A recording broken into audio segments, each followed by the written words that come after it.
올해는 그 어느 해보다 기도로 하나님 앞에 나아가는 시간이 더 많아지시기를 주 예수 그리스도 이름으로 축원합니다. 하나님은 우리와 소통하기를 원하십니다. 하나님은 우리의 기도를 들으시고 우리에게 응답하시기를 원하시는 분이십니다.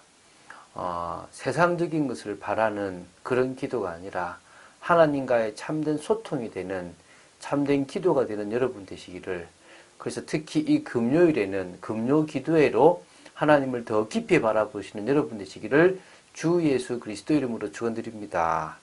자, 사무엘상 28장을 들어갔습니다. 오늘 조금 깁니다. 1절부터 14절 말씀입니다. 28장 4절부터 7절 말씀을 합독하고 1절부터 14절을 보도록 하겠습니다. 우리 4절부터 7절을 합독하겠습니다. 블레셋 사람들이 모여 수넴에 이르러 진침해 사울이 온 이스라엘을 모아 길보아에 진쳤더니 사울이 블레셋 사람들의 군대를 보고 두려워서 그의 마음이 크게 떨린지라. 사울이 여호와께 묻자오되 여호와께서 꿈으로도 우림으로도 선지자로도 그에게 대답하지 아니하시므로 사울이 그의 신하들에게 이르되 나를 위하여 신접한 여인을 찾으라. 내가 그리로 가서 그에게 물으리라 하니 그의 신하들이 그에게 이르되 보소서 엔돌에 신접한 여인이 있나이다. 주여. 어떤 내용인지 알겠죠, 그죠? 참 이게 지금 자신이 하나님을 잘 믿는다고 없앴던 이 신접한 여인을 이 사울이 찾아가게 되거든요. 자, 그 내용을 좀 볼 건데요. 자, 오늘 내일 사무엘상 28장을 볼 겁니다. 1절부터 25절까지인데요. 이 두 문단은 블레셋이 이스라엘을 침공하게 됩니다. 이때 사울은 두려워가지고 엔돌에 있는 신접한 여인을 찾아가게 되고요. 또 그때 사무엘을 흉내낸 어떤 영에 의해서 사울 가문이 몰락하게 되는 것까지도 하나님은 예언하게 하시는 겁니다. 요 내용이 지금 오늘 내일 보게 될 것입니다. 자, 먼저 좀 사전 설명을 할게요.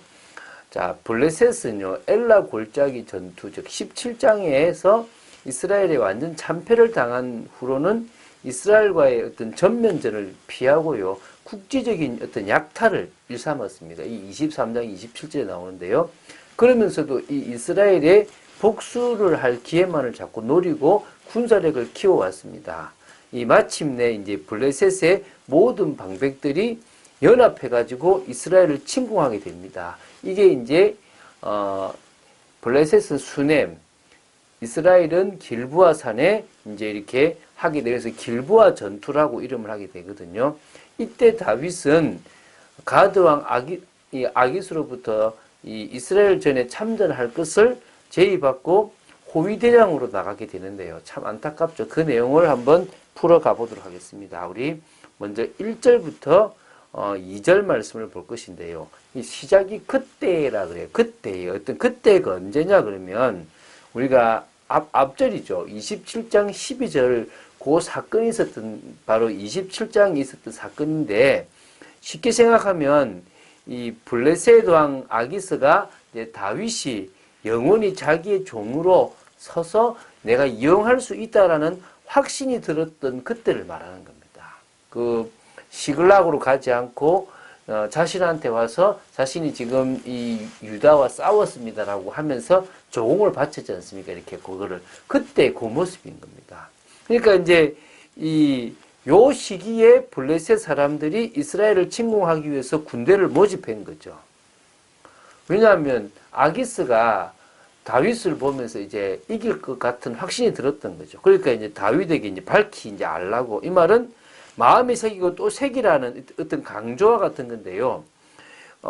이 블레셋이 뭐냐면 이스라엘을 치러가는 이 싸움에 다윗 너가 블레셋의 장수한 사람으로 나가야 된다. 안 그러면 안 된다라는 필요성을 강조해버린 겁니다. 이 정도로 이 아기스가 다윗을 믿었고요. 또 이스라엘에 대한 공격을 감행하려고 딱 이렇게 마음을 굳혔는데요. 그 이유가 아까 말했지만 이 블레셋이 이스라엘을 칠 때 가장 적이었던 다윗이 지금 자신의 신복이 되었다는 것이 이스라엘을 이길 수 있다는 자신감이 되었다는 거예요. 근데 이때 다윗은 전쟁에 나갈 수도 없고 안 나갈 수도 없는 이 진퇴양난의 상황이라고 보면 되지 않겠습니까? 그러니까 처음 선택이 중요한 거죠. 망명을 가는 순간에 이런 상황을 생각해야 될 거 아니겠습니까? 근데 이런 상황을 생각을 못했는지 아니면 그때 잘 지혜가 생기려고 생각했는지 이런 진퇴양난이 생기니까 어쩔 수 없이 이제 다윗은 당신의 종이니까 당신이 행하라고 하는 일을 내가 하겠습니다라고 하면서 이제 그 시킨 대로 하는 거죠. 그러니까 이때 아기스는 호위대장을 삼을 정도로 완전 믿었는데요. 그거 봅시다.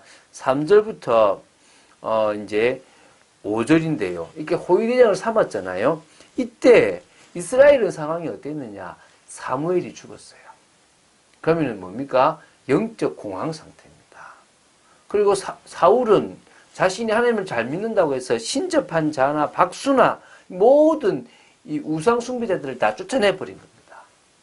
이 영적인 어떤 교류가 있는. 그러면 잘 봅시다. 하나님의 음성을 듣는 길도 없고 귀신의 음성을 들을 수 있는 길도 없는 거예요. 이런 상황에 블레셋이 수넴이라는 곳에 진을 치니까 사울은 길보아에 이스라엘 모아서 진을 친 겁니다. 그러면 수넴은 어디냐?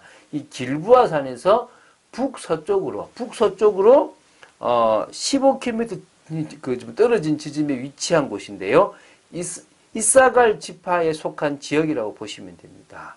그래서 이거는 블레셋의 군사 요충지인 아벡으로부터는 내륙 쪽으로 한 60km 정도 떨어진 곳인데요. 이 정도로 나오는 경우가 보통 없는데 이렇게 나온 것은 이스라엘이 그것만큼 약화되었고 남북을 좀 통로를 단절시키기 위해서 그곳에 배치했다고 보시면 될 것 같아요. 이때 이제 아까 사울은 길보아에 진쳤는데요. 이 블레셋의 군대를 보니까 너무 많아가지고 마음에 이제 두려움이 너무 커버린 겁니다. 자, 이때 이제 6절부터 이제 9절에 보면요. 사울이 이제 하나님의 뜻을 알고 싶은 겁니다. 이 싸움에 이길 자신이 없으니까 이제 막 꿈을 꿔도 꿈으로도 안 나오죠. 제사장이 입은 이 우림이라는 제비로도 안 되죠. 선지자도 아무 말을 하지 않죠. 미칠 것 같은 겁니다. 그러니까 누굴 찾아가죠? 신접한 여인을 찾아가요. 제가 무속인 보구마를 위해서 제가 무당을 찾아간 적이 있거든요. 근데 무당이 그런 얘기를 하더라고요. 개척교회 목사가 어디 개척하면 잘 될까 싶어서 자기를 찾아와서 점쳤대요. 제가 너무 화가 나더라고요. 똑같은 거잖아요. 하나님이 세우신 왕이 하나님의 음성을 못 들으니까 지금 신접한 여인한테 음성을 들으려고 하는 겁니다. 찾아보니까 엔돌이라는 곳에 이 신접한 여인이 있었던 겁니다. 엔돌은 이 므낫세 지파의 땅인데 이 지금 그 당시에 이게 지금 뭐냐면 오지였고요. 샘이 하나 있고 이런 지역이다 보니까 이 숨기에 적합한 곳이었다라고 보여요. 그리고 이 길보아 산에서 그렇게 멀지 않았다고 봐요. 그래서 사울이 왕이 아닌 척 변장해가지고 두 사람을 데리고 밤에 신접한 여인을 찾아가서 신접한 술법으로 자신이 말한 사람을 불러달라고 얘기하는 겁니다. 그러니까 당연히 그 여인이 왕이 금한 것을 하는 것은 나를 죽게 하려고 하는 거다라고 지금 이제 안 하려고 하는 거죠. 이때 이제 10절부터 이제 14절 사울이 참 웃겨요. 여호와의 이름으로 내가 맹세까지 한다. 그런 일은 결단코 없을 것이다. 벌받지 않을 것이다. 이렇게 얘기하는 거예요. 그러니까 이제 여인이 그럼 내가 누구를 불러오겠냐? 그 돈 버는 일이니까 사울이 뭐죠? 사무엘을 부르달라고 하는 거죠. 그러니까 진짜 사무엘이 오니까요. 그때서 이제 누군지 압니까? 아, 사울인 줄 알고 왜 나를 속이냐라고 얘기를 하는 겁니다. 사실은 귀신은 한 번에 다 능력이 있는 게 아니라 귀신이 그러니까 이 무당은 귀신이 좀 역사해야 조금 맞출 수가 있거든요. 이게 지금 불러내서 맞춘 건지 나타나는지 모르겠는데요. 사무엘이 나타난 것도 아니에요, 사실은. 왜냐하면 여기 보면은 뭘 봤냐라고 형태를 말해보라니까 한 노인이 올라오는데 겉옷을 입었다라고 하니까 그냥 사무엘인 줄 알고 얼굴을 땅에 대고 절하는 거예요. 물론 이제 내일 볼 때 사무엘처럼 말도 하긴 해요. 근데 중요한 것은 사무엘일 수가 없는 거죠. 어떻게 귀신이 누구를요? 사무엘을 불러낼 수 있겠습니까? 이거 말이 안 되는 거죠. 근데요, 내일 보게 되겠지만 하나님의 말씀을 선포하는데요, 딱 떨어지게 말해요. 그런 거 볼 때는 사무엘 아닐까라고 의심이 들 수 있는데 100% 그럴 수가 없는 거죠. 그러니까 이 정도로 지금 사울이 갈급한 거예요. 죽기 싫고 이스라엘이 멸망하기도 싫은 상황이니까 어쩔 수 없이 누굴 찾아갑니까? 귀신을 찾아가는 거고 무당을 찾아가는 거예요. 자, 어떤 의미에서요, 우리가 영적으로 깨어 있어야 됩니다. 하나님 앞에 의롭게 서야 되는 겁니다. 그래서 우리는 복음이신 예수님만 딱 붙잡아야 되는 거예요. 그러지 못하니까 이런 일이 벌어지잖아요. 이거 지금 이해가 되십니까?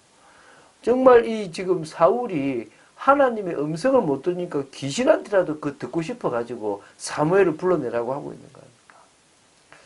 자, 참 이런 안타까운 이 현실로 가서는 안 될 것입니다. 여러분 깨어 있으시기 바랍니다. 영적으로 깨어 있고 하나님과 동행하시기 바랍니다. 그래야만 언약 전달에 우리는 성공할 수 있습니다. 우리는 우리의 자녀에게 언약 전달할 것이고 우리의 후대에게 언약 전달할 것입니다. 우리는 막 밖에서는 잘하는데 가정에서는 무너지는 그런 정말 다른 인생을 살아가지는 않을 것입니다. 하나님이 인정하는 인생을 살아갈 것입니다. 그런 축복이 인생 되시기를 주 예수 그리스도 이름으로 축원드립니다. 그래서 여러분이 여러분의 현장을 정말 변화시킬 수 있는 영적 의사의 축복까지 누리게 되기를 바랍니다. 기도하겠습니다. 주는 그리스도시요 살아계신 하나님의 아들이심을 고백합니다. 사울의 모습을 보며 지금 신앙인들 중에서, 아니 교회 다니는 사람들 중에서 이런 어리석은 자들이 있을 수 있음을 봅니다. 아버지 하나님, 저희들은 영적으로 깨어있는 하나님의 음성을 듣는 하나님과 통하는 축복된 인생 되기를 간절히 소원합니다. 역사하여 주시옵소서. 은혜를 내려 주시옵소서. 말씀 따라가는 참된 축복 누리는 저희들로 삼아 주시옵소서. 진정으로 정말 세상의 그 어떤 환경과 문제 속에서도 흔들리지 않고 아버지 하나님, 오히려 하나님의 살아계심을 증가하는 믿음의 사람으로 서게 하여 주시옵소서. 오늘 하루의 삶도 지켜주시고 기도로 나아가기를 간절히 소원합니다.